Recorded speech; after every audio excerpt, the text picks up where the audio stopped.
Hello! Welcome. Welcome. Sunday night, Monday morning, Monday afternoon. It's a time zone for you. Got back from a trip. The shower was running. I pulled the curtain back. My fiancée wasn't alone. I let them finish. While I packed her things. The client meeting was supposed to run until Friday. That was the only reason I agreed to take the flight out of the country in the first place. A week away, long hours, business dinners, and no distractions. But on Wednesday morning, a sudden cancellation hit my inbox. I booked an earlier return without mentioning it to anyone, not even Tessa. When I unlocked the apartment door, the air felt thick and humid, like someone had just stepped out of a sauna. I didn't hear the usual TV chatter or the soft click of her laptop keys. Instead, there was the low, steady hiss of running water from the bathroom. At first, I didn't think much of it. Tessa liked long showers after her morning runs. But as I stepped closer, I noticed something that made my gut twist. Two distinct shadows moving behind the frosted glass shower screen. I pulled the curtain back in one smooth motion. Tessa's head snapped toward me, eyes wide. Beside her stood a man I'd never seen before. Tall, lean, tattoos curling down one arm. Steam clung to their skin. Both of them caught mid-reach for the same bottle of shampoo, like they'd been doing this for a while. Neither of them said a word. I didn't either. I let the moment hang in the thick, wet air before turning away. I walked straight to the bedroom, yanked her suitcases from the closet, and started filling them with her clothes. By the time they'd shut the water off, I had her shoes, toiletries, and a pile of mail stuffed into the side pocket. The man left without making eye contact. Tessa trailed after him, dripping onto the carpet, muttering something I didn't bother to process. When I rolled the suitcases to the front door, she finally raised her voice. I ignored it. The click of the lock behind her was louder than anything she'd said. That should have been the end. Pack up her things, delete her number, and get on with my life. But it didn't feel clean. The man was a stranger, but there had been something in his eyes. Not guilt, not even arrogance. More like recognition. The way someone looks at you when they've seen your face before, but can't quite place it. The next morning, I made coffee and sat at the kitchen table, thinking about how easily I could just block her and walk away. My phone buzzed with 3 missed calls from her overnight, each paired with a text that started off defensive and slid into pleading. None of them explained who he was. That's when I noticed the crumpled receipt on the floor near the coat rack. I hadn't seen it before. It was from a storage facility in Brookside, about 20 minutes outside the city. Paid in cash. Dated just last week. The name on the receipt was hers, but the handwriting scrawled in the signature line didn't quite match the way she usually signed anything. I could have tossed it, but something about the cash payment and the way it had been half hidden under a pair of her old running shoes felt wrong. If she'd wanted to hide an affair, a storage unit was an odd place to start. I drove out to Brookside that afternoon. The facility was one of those long rows of metal roll-up doors, each with a number stenciled above it. The office was staffed by a guy in his late 20s with earbuds in. I handed him the receipt and asked if the unit was still active. He glanced at the paper, tapped something into his computer, and said the payment was good through the end of the month. Then he asked if I wanted to add my name to the list of authorized visitors. That stopped me. I hadn't said I was her fiancé, hadn't shown ID, nothing. For him to offer that meant either the rules here were lax or she'd given some kind of blanket permission that didn't care who showed up as long as they knew the number. I told him no, I was just checking on the payment. He shrugged and went back to whatever was on his phone. Driving away, I kept replaying the image of that guy in the shower. The tattoos, the confident way he stood there even after being caught. He didn't seem like someone worried about me, which meant he either thought I wouldn't do anything or he had something bigger to lose than just a woman. That night, I decided to check the building's security footage. The super had a small office off the lobby, walls lined with monitors. I told him I thought I'd lost a package and wanted to see if anyone had picked it up by mistake. He didn't mind letting me scroll through the past week. There he was, the same guy from the shower, coming in at 9:42 p.m. 3 nights in a row. Each time, Tessa met him in the lobby and they went upstairs together. No disguises, no hesitation. On 2 of those nights, he left alone around midnight. But on the 3rd, they both left carrying 2 large shopping bags each. Something about that set off a different kind of alarm. Tessa wasn't a shopper. She hated malls. And whatever was in those bags wasn't clothing.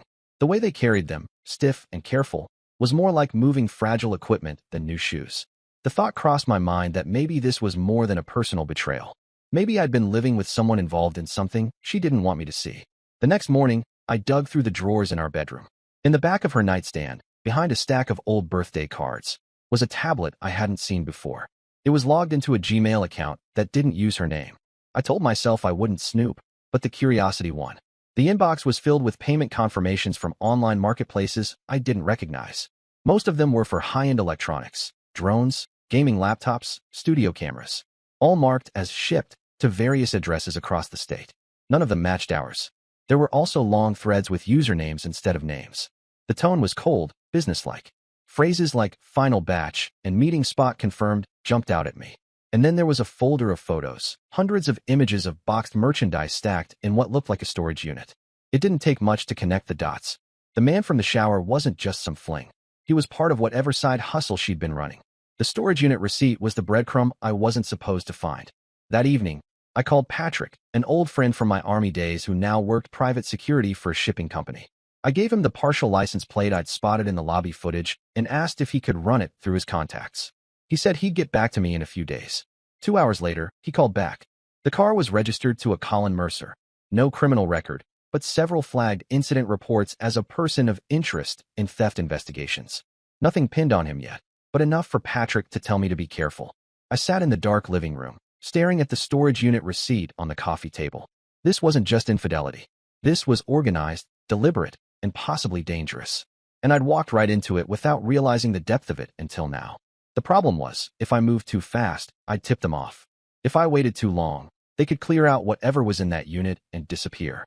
The decision came quietly, the way a lock clicks into place. I wasn't going to confront her about the shower, the bags, or the tablet. I'd act like she no longer existed in my life, while pulling at the threads until the whole thing came apart in my hands. And the first thread was sitting 20 minutes away in a row of metal doors in Brookside. The next morning, I drove back to Brookside. This time I didn't just plan to check the payment. I wanted to see what was behind that door. I wasn't on the authorized list, but I had a plan, not the kind you run past a lawyer, but the kind you develop in the army when you need information without anyone knowing you were there. I parked 3 blocks away, waited until the office clerk stepped outside for a smoke, and walked straight down the row of units until I found hers, 314B. The padlock wasn't heavy duty. I'd brought a small set of picks I kept for camping lockboxes. It took less than a minute.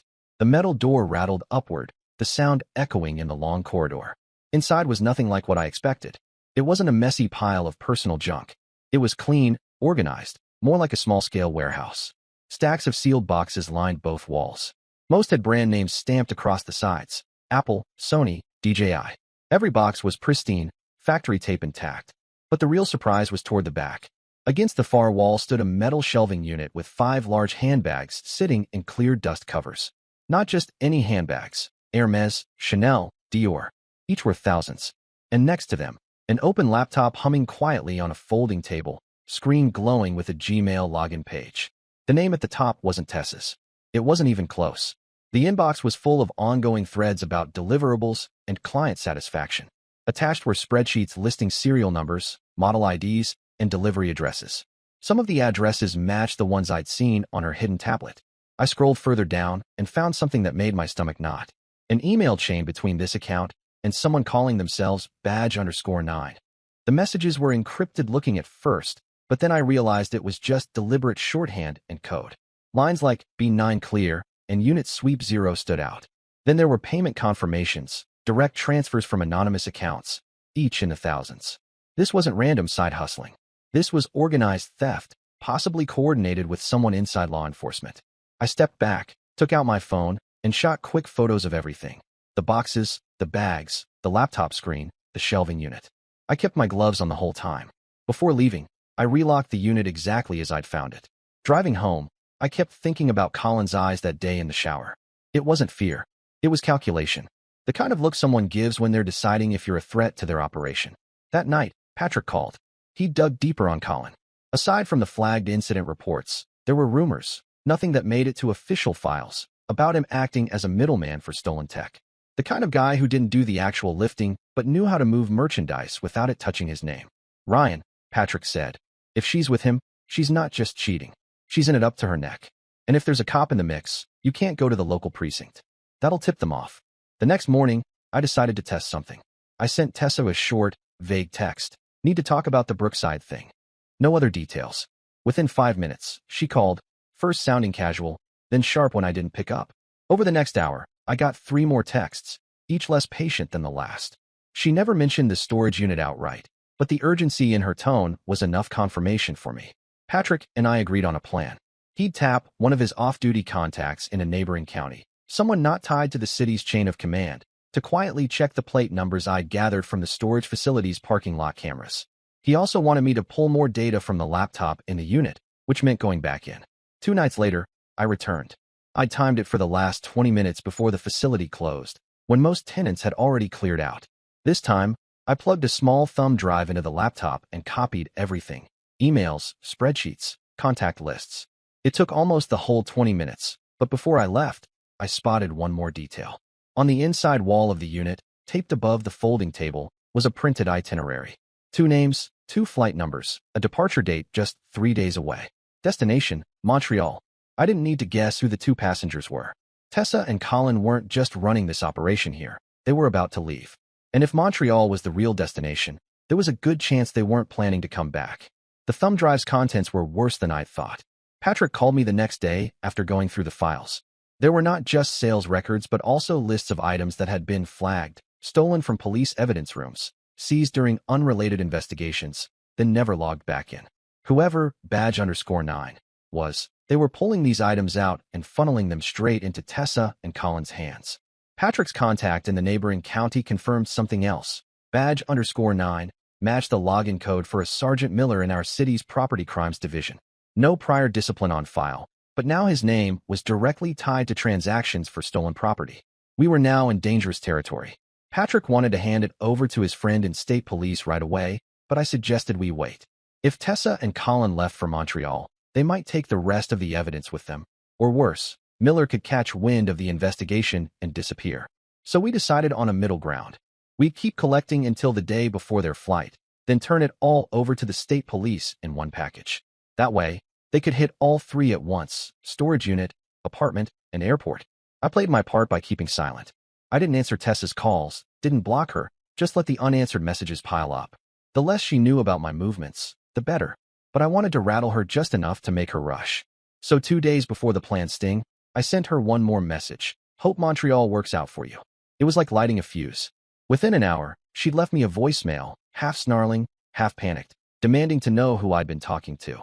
She said nothing about Colin or the storage unit, just circled around phrases like "private matters" and "none of your business." Later that night, Patrick called with another update. His contact had spotted Colin's car outside a warehouse on the edge of the industrial district. The warehouse was owned by a shell company linked to Miller.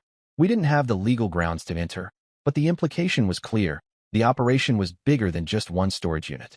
I went to bed that night knowing the clock was ticking faster now. The more I thought about it, the more I realized how far Tessa had fallen from the person I thought I'd been with. The affair almost felt like background noise compared to the fact she'd been living a double life. One that involved stolen property, a corrupt cop, and plans to skip the country. The next morning, I drove past the Brookside facility one last time before the sting. I half expected the unit to be empty already, but it was still locked, still quiet. I didn't stop. I didn't want my face anywhere near it on the final day. Patrick had arranged everything. Tomorrow, the state police would be waiting at the airport while a separate team hit the storage unit and the warehouse. If it worked, all 3 would be caught in the same 24-hour window. As I pulled into my driveway, my phone buzzed. It was an unknown number. I answered without thinking. "Ryan."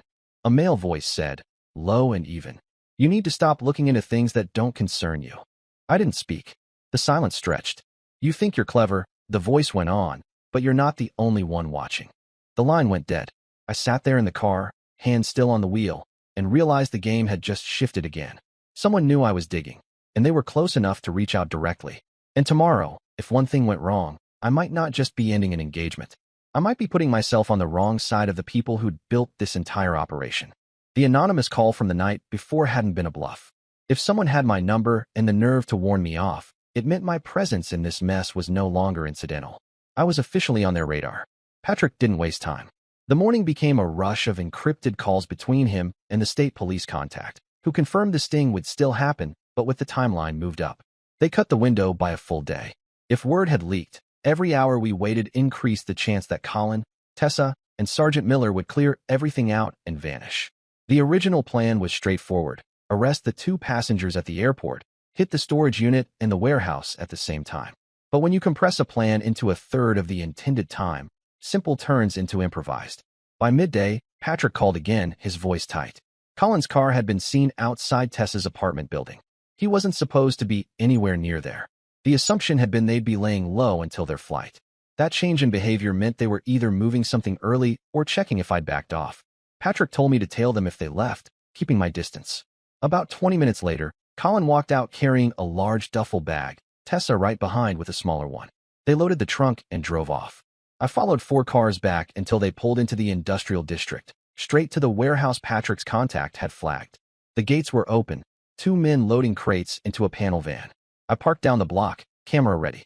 Colin and Tessa took their bags inside and stayed for about 15 minutes before returning empty-handed. I sent the photos to Patrick, who passed them to the state police. The timetable shrank again. The police moved in immediately.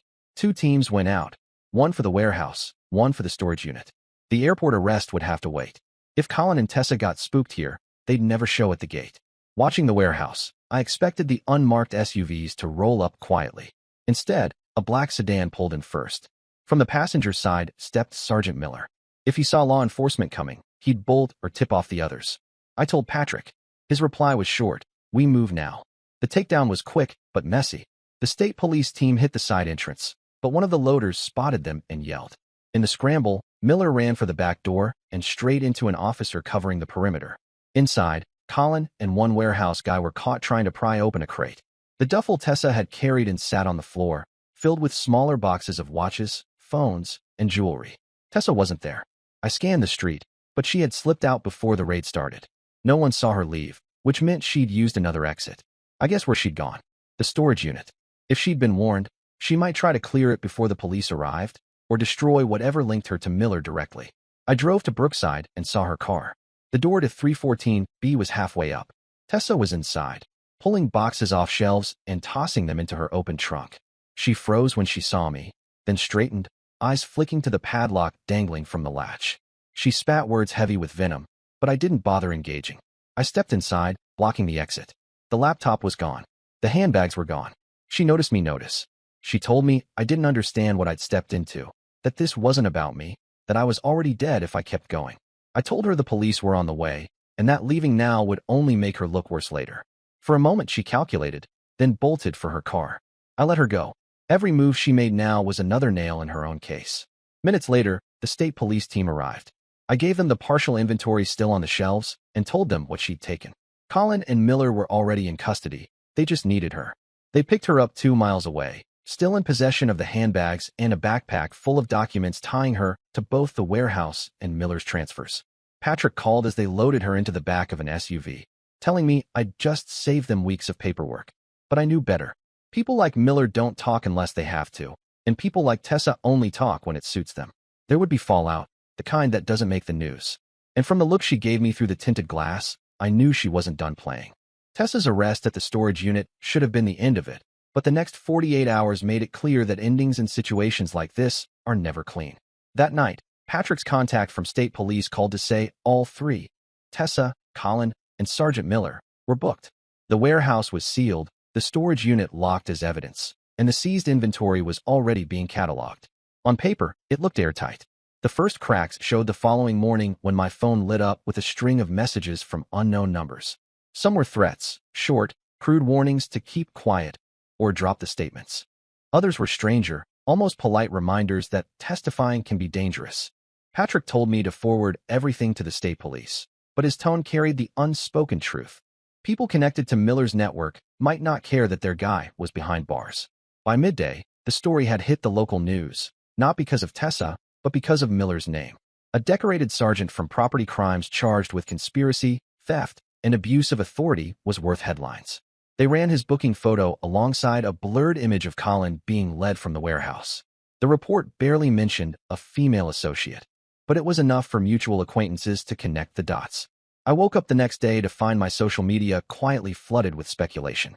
That afternoon, a mutual friend sent me screenshots from Tessa's personal accounts. In the comments, she was painting herself as a victim, claiming she'd been manipulated, that Colin and Miller had used her, that she'd been unwittingly drawn in.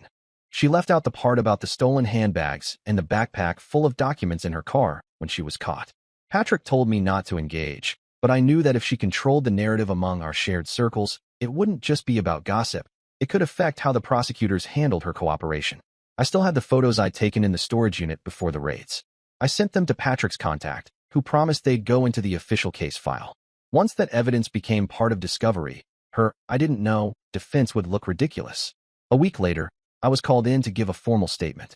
The prosecutors didn't just want my account of the storage unit and the warehouse. They wanted everything from the first moment I suspected something was off. They pressed on the anonymous call, the text responses when I mentioned Brookside, and even the detail about the way she and Colin carried those shopping bags out of my building. They were building a timeline, and every detail helped link her to Miller's pipeline of stolen goods. Colin cracked first. Faced with a list of charges long enough to ruin him, he flipped on Miller in exchange for a reduced sentence. That left Tessa as the last piece they needed to tie everything together. When they confronted her with the emails, the serial number logs, and Colin's testimony, she folded, but only halfway. She admitted to helping move certain items, but insisted she never knew they were stolen from evidence rooms. It was a transparent attempt to keep her sentence light without fully cooperating. The trial date for Miller was set, but Tessa's case moved faster because she was willing to plead.